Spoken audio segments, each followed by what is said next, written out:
For more updates, subscribe channel and press bell icon.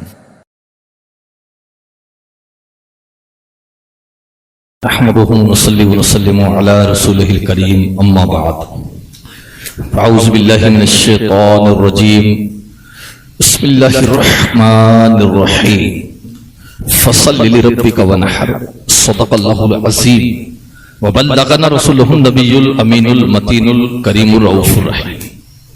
آئیے حضرت ہم اور آپ خلوص و محبت کے ساتھ اللہ کی توفیق سے اس کے حبیب کے صدقے میں مل کر کے خلوص و محبت کے ساتھ پیارے آقا، پیارے نبی، پیارے رسول جناب احمد مجتبی محمد رسول اللہ صلی اللہ تعالیٰ علیہ وسلم کی بارگاہ کے اندر بلند آواز سے درود شریف پیش کرے. اللہم صلی علی سیدنا و مولانا محمد وعلی آلہ سیدنا و مولانا محمد مبارک وسلم صلاۃ و سلام علیک یا رسول اللہ صلی اللہ تعالیٰ علیہ وسلم. ایک مرتبہ اور بلند آواز سے پڑھیں اللہم صلی سیدنا و مولانا محمد معدن الجود والکرم وآلہ بارک وسلم صلاۃ و سلام علیک یا رسول اللہ صلی اللہ تعالیٰ علیہ وسلم. مبارک اور فرحت کا موقع ہے. اللہ تبارک و تعالیٰ نے یہ عید ہم سب کو عید الاضحیٰ عطا فرمائی. ہم سب سے پہلے دعا کریں گے اللہ پاک کی بارگاہ میں پروردگار اپنے پیارے حبیب علیہ الصلوۃ والسلام، پیارے نبی کریم صلی اللہ تعالیٰ علیہ وسلم کے صدقے میں اور ہمارے آقا کے جد امجد حضرت ابراہیم خلیل اللہ علیہ الصلوۃ والسلام کے صدقے میں مولا سب کی قربانیوں کو اپنی بارگاہ میں قبول فرمائے اور ہم سب کو اللہ تبارک و تعالیٰ قرآن و حدیث کی روشنی میں قربانی ہمیشہ کرنے کی توفیق عطا فرمائے. تم عبادت کرو گے اللہ کی تو بھی اللہ اللہ ہے، تم عبادت نہیں کرو گے تو بھی اللہ اللہ ہے. لیکن اللہ نے اپنی وحدانیت کا جو اظہار کرایا دنیا میں، تو جا محبوب تو بتا تیرا رب کون ہے. حبیب پاک دنیا کے اندر آئے تو اللہ کے رسول کا صدقہ کہ لوگوں کو معلوم ہوا اللہ کون ہے، قرآن کون ہے. اللہ کون ہے، قرآن کون ہے. یہ کسی اور کا صدقہ نہیں، مدینے کے تاجدار کا صدقہ ہے. اور اللہ کا کروڑوں کروڑوں مرتبہ احسان ہے، اللہ نے ہمیں نبی بھی عطا فرمایا ہے. تو خدا کی قسم رسولوں کا سردار عطا فرمایا ہے، رسولوں کا سردار عطا فرمایا ہے. کم بات ہے، میں بار بار ذکر کرتا ہوں، ایک بار اپنی قسمت پہ رسول کا امتی جتنا ناز کرے اتنا کم ہے، جتنا ناز کرے اتنا کم ہے. وہ کمال اللہ کے رسول نے فرمایا تھا جس طریقے سے اللہ نے مجھے نبیوں میں بھیجا اور نبیوں میں میرا جواب نہیں، سارے نبیوں میں اللہ نے مجھے بے مثل و بے مثال بنایا. سارے نبیوں میں، سارے رسولوں میں اللہ نے مجھے بے مثل و بے مثال لاجواب بنایا. اللہ کے نبی فرماتے ہیں اتنا ہی نہیں، جس طریقے سے میرے رب نے مجھے تمام نبیوں میں بے مثل و بے مثال بنایا ہے، اسی طریقے سے رب کائنات نے میری امت کو سارے نبیوں کی امت سے بے مثل و بے مثال بنایا ہے. جیزان ملت اسلامیہ. لیکن یہ تو ہمارے حال ہیں تو ہم سمجھ نہیں پا رہا ہے نہیں کہ ہاں صاحب کبھی نماز پڑھی تو نہیں پڑھی تو نہیں پڑھی، بولے جمعہ چھوٹ گیا تو چھوٹ گیا. عزیزان ملت اسلامیہ، میں عرض کروں گا زندگی کو غنیمت جانو، زندگی کو غنیمت جانو. آج کتنا خوشی کا موقع ہے کہ سب گھروں میں قربانیاں ہیں، جگہ جگہ قربانیاں ہیں. اور بڑی مجھے دلی خوشی ہے ماشاءاللہ الحمدللہ لوگ غریبوں کو بھی دے رہے ہیں، غریبوں کو بھی دے رہے ہیں. اور حقیقت میں دیتے رہو. خدا کی قسم کتنی محبت کرتے تھے نبی ہمارے غریبوں سے، تمہیں پتا ہے کیا؟ سنا نہیں ہے وہ آپ نے جملہ کہ اگر گھر میں کوئی پڑوسی غریب ہو تو اپنے کھانے کے اندر بناتے وقت میں تھوڑا پانی زیادہ ڈال لے، اپنا تھوڑا سا پانی بڑھا لے تاکہ غریب کو پہنچا دے، تو بھی کھا لے تیرا پڑوس والا بھی کھا لے. کتنی محبت تھی رسول پاک کو ہے. اور پھر آج اللہ نے اتنا خوشی کا موقع کہ جگہ جگہ ماشاءاللہ بکری کی قربانی ہے، کہیں مینڈے کی قربانی ہے، کہیں بھینس کی قربانی ہے. اللہ نے دیا ہے تو میں کہتا ہوں میرے دوست ایک ہے نا، اللہ کے نبی نے فرمایا ایک حصہ تو ایک ہی رکھ کے صبر کر لیا، تیرا ایک میں اللہ اتنی برکت فرما دے گا. آنے والے وقت کے اندر ہمیں یقین ہے اللہ اس سے زیادہ قربانی عطا فرمائے گا تیرے. لیکن غریب یہ نہ ہو کہ تو گوشت کھائے میں گوشت کھاؤں، یا ہم لوگ خالی گوشت کھا کر کے خوش ہو جائیں اور بیچارے جو جن کا حق ہے وہ مانگتے ہی رہ جائیں، کہیں ان کو پہنچے ہی نہیں. اللہ نہ کرے. میں نہیں چاہتا کہ میری پکڑ ہو یا آپ کی پکڑ ہو. عزیزان ملت اسلامیہ، میں کہتا ہوں منبر سے ایک مرتبہ گوشت کسی بھی جانور کا ہو اپنے گھر میں کم ہو جائے ہو تو، لیکن غریب کو مت جانے دینا کسی کو. ہماری قربانی کا مقصد کیا ہے؟ کیا ہے ہماری قربانی کا مقصد؟ اللہ کی رضا، اس کے حبیب کی رضا، ابراہیم خلیل اللہ علیہ السلام کی رضا ہے۔ اور خوش نصیب ہے وہ لوگ جو ابراہیم خلیل اللہ کی سنتوں کو زندہ کر رہے ہیں، اس لیے کہ حضرت ابراہیم خلیل اللہ بھی کل کہیں گے مجھے بھی آج مدینے والے کی ضرورت ہے۔ ملت اسلامیہ، آج اللہ نے یہ ہمیں مبارک موقع عطا فرمایا ہے۔ میں عرض کروں گا پروردگار ہمیشہ ہمیشہ ہمیں قرآن و شریعت کے مطابق زندگی گزارنے کی توفیق عطا فرمائے۔ عزیزان ملت اسلامیہ، پتہ ہے حضرت ابراہیم خلیل اللہ ہے کون؟ حضرت ابراہیم خلیل اللہ علیہ السلام خانے کعبے کی تعمیر فرما رہے تھے۔ اچھا، کوئی شبہ میں نہ رہے کہ خانے کی تعمیر کے لوگ سوال بھی کرتے ہیں، حضرت بولے خانے کعبے کی تعمیر کس نے فرمائی؟ تو ایک جگہ مسلسل تعمیر نہیں ہوئی، فرشتوں نے تعمیر فرمائی، حضرت آدم علیہ السلام نے تعمیر فرمائی، حضرت ابراہیم خلیل اللہ نے تعمیر فرمائی، اسماعیل علیہ السلام نے تعمیر فرمائی، اور بھی دیگر نبیوں کے نام بتائے گئے ہیں۔ بہت بہت لوگوں کے مبارک ہاتھ لگے ہوئے ہیں اس خانے کعبے کی تعمیر کے اندر، سمجھ میں آئی؟ تو اس لیے جب موقع آیا حضرت ابراہیم خلیل اللہ علیہ السلام کا، تو آپ نے کیا کہا؟ خانے کعبے کی تعمیر کا حکم ہوا تو آپ نے سنا۔ ایک نکتے کی بات اور میں بتا جاؤں آپ کو، حضرت اسماعیل علیہ السلام آپ کے فرزند ارجمن، جس کے آپ کا امتحان ہوا تھا لٹانے کے بعد چھری پھیرنے کا، وہی اسماعیل علیہ السلام۔ تو جب حضرت ابراہیم خلیل اللہ خانے کعبے کی تعمیر فرماتے تو آپ کو پتا ایک پتھر جس پہ آپ کھڑے ہوتے تھے وہ اپنے آپ اوپر جاتا، جتنی ضرورت پڑتی بھائی لنٹر میں کچھ کرنا ہے کام، یا دیواروں میں کچھ کام کرنا، دیواریں اونچی ہم سڈی لگاتے ہیں، وہ سڈی کا کام نہیں تھا کیونکہ وہ خانے کعبہ تھا۔ یہ ہمارا گھر ہے، وہ اللہ کا گھر تھا، ہے نہیں؟ ہمارے گھر کے لیے سڈی آتی ہے اور اللہ کے گھر کے لیے نبی کا معجزہ آتا ہے۔ جب آپ کام کرتے تو پتھر اوپر جاتا، جب اوپر جاتا پتھر تو حضرت اسماعیل علیہ السلام گارا بناتے، گارا بنا کے آپ کو دیتے، کام ہوتا جاتا۔ اب اللہ کا حکم ہوا، اے ابراہیم جتنے بت ہیں، چبوترے ہیں، مورتی ہیں، پتھر ہیں، 360 خانے کعبہ میں سب کو نکال کر کے باہر پھینک دو۔ سمجھ میں آئی بات؟ سب کو نکال کر کے باہر پھینک دو۔ اللہ اکبر! یہ کس وقت کی بات آئی تھی؟ یہ ابراہیم علیہ السلام کا زمانہ نکل گیا، اسماعیل علیہ السلام کا زمانہ نکل گیا، آ گیا ہمارے آقا کا زمانہ۔ بنا کب تھا خانے کعبہ؟ ابراہیم علیہ السلام کے زمانے میں، اسماعیل علیہ السلام کے زمانے میں، جب نبی کے صحابہ کو حکم ہوا نبی کے زمانے میں کہ یہ چبوترے، مورتی، پتھر کی یہ بنی ہوئی سارے خانے کعبہ سے نکال کر باہر پھینک دو، تو ہمارے آقا علیہ السلام کے صحابہ نے ان چبوترے پتھر کے جو بھی تھے بت، ان کو نکال کر باہر پھینکنا شروع کرا، ایک ایک کر کے باہر نکالا۔ اب اس پتھر پہ ہاتھ گیا صحابی کا جس پتھر پہ ابراہیم علیہ السلام کھڑے ہو کر کے خانے کعبہ بناتے تھے۔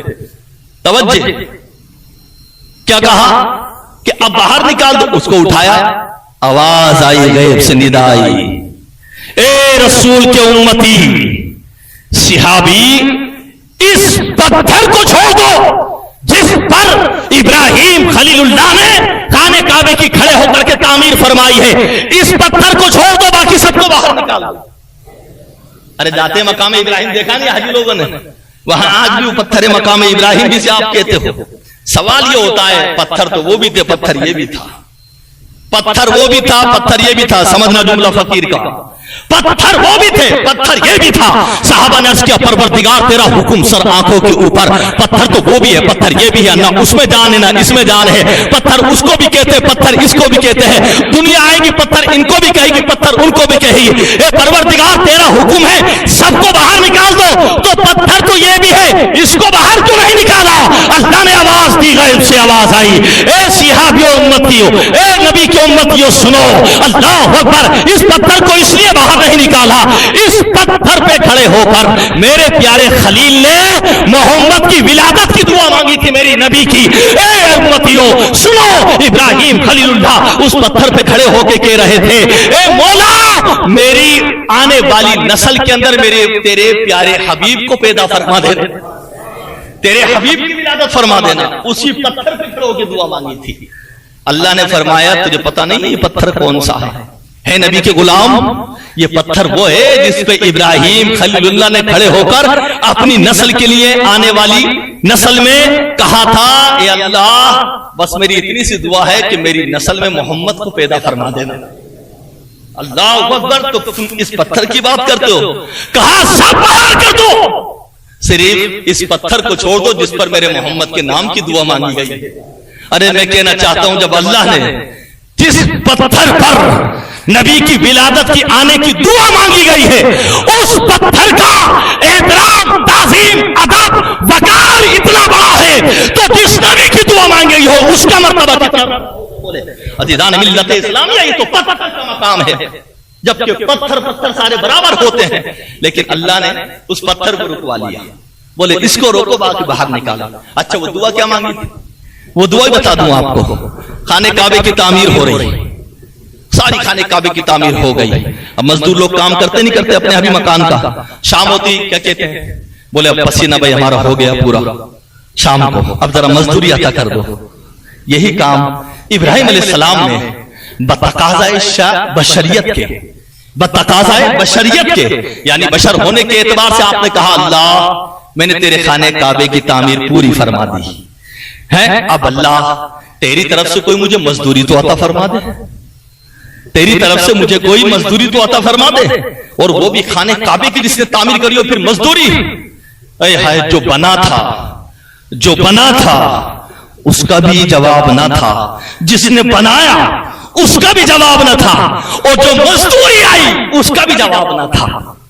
مزدوری کیا آئی وہ سنیے، کہا اللہ مجھے اس کی مزدوری عطا فرما دے، کیوں؟ پوری دنیا کا سب سے عظیم گھر اگر تیرا کوئی ہے تو خانے کعبہ ہے، اور تو نے مجھے شرف بخشا ہے اللہ بنانے کا، تو مولا تیری بارگاہ میں بھیک مانگتا ہے یہ خلیل، مجھے اس کی مزدوری عطا فرما دے۔ اللہ نے کہا ابراہیم جب تو مانگنا ہی چاہتا ہے رب کی بارگاہ میں اور تو ہمارا خلیل ہے تو کھل کے بتا دے تجھے مزدوری کیا چاہیے، کھل کے بتا تجھے مزدوری کیا چاہیے۔ یہی جن کے ناموں کی قربانیاں کر رہے ہو میرے دوستو، ذرا سوچو تاریخ ہے کیا۔ ابراہیم خلیل اللہ نے کہا مولا بتا دوں کھل کے، اللہ نے فرمایا میرے خلیل تو میرا دوست ہے، بتا دے کھل کے تجھے مزدوری کیا چاہیے۔ ابراہیم خلیل اللہ نے کہا مولا اللہم ربنا تقبل منا انک انت السمیع العلیم، اے پروردگار میری نسل پاک میں سارے نبیوں کے سردار کو پیدا فرما دینا، میری مزدوری یہی مزدوری ہے۔ بولے عزیزان ملت اسلامیہ، خانے کعبہ کی مزدوری کوئی اور نہیں ہے بلکہ خانے کعبہ کی مزدوری آپ اٹھا کے دیکھیں، کتاب کے حوالے بڑے بڑے کتاب کے حوالے موجود ہیں، وہی مزدوری اللہ نے کہا جا تیری نسل پاک کے اندر ہی محمد آئیں گے۔ عزیزان ملت اسلامیہ، ابراہیم خلیل اللہ علیہ السلام کا مقام، عزیزان ملت اسلامیہ میں اور جاتے جاتے ایک بات کہہ جاؤں، عزیزان ملت اسلامیہ نبیوں کا معاملہ دوسرا ہے، امتوں کا معاملہ دوسرا ہے۔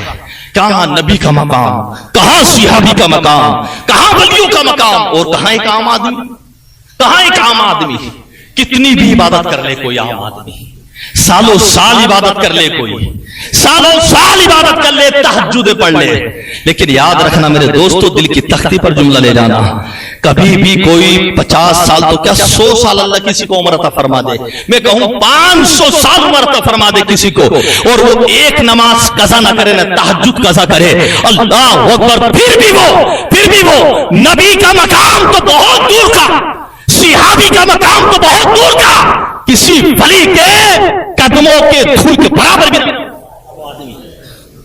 عزیزان ملت اسلامیہ ایسے ہی کسی کو ولی کہہ دیا جاتا ہے۔ یاد رکھنا قاعدہ، اللہ تبارک و تعالیٰ جیسا امتحان لیتا ہے ویسا منصب پر فائز فرماتا ہے۔ کسی کو ولی بنایا تو یہ اللہ کی قدرت ہے، اس سے امتحان بھی ویسا ہی لیا ہے۔ کسی کو صحابی بنایا تو اللہ نے اس سے امتحان بھی ویسا ہی لیا ہے۔ کسی کو اللہ نے نبی بنایا تو اللہ پاک نے اس سے امتحان بھی ویسا ہی لیا ہے۔ آج عزیزان ملت اسلامیہ چھوٹی بڑی باتیں اب تک میرے یہ سمجھ میں نہیں آتا کہ اب تک یہ باتیں ختم نہیں ہوتی کہ وہ نبی اتنے، کہ وہ نبی اتنے، یہ نبی اتنے، کہ وہ نبی اتنے۔ ارے بھائی ہماروں کا پاس میں کتنی مرتبہ میں کہہ چکا ہوں، تیرے اور میرے پاس میں نبی کا ناپنے کا پیمانہ تو بہت دور کی بات، کسی عام مسلمان کی عبادت کو ناپنے کا پیمانہ ہمارے پاس نہیں۔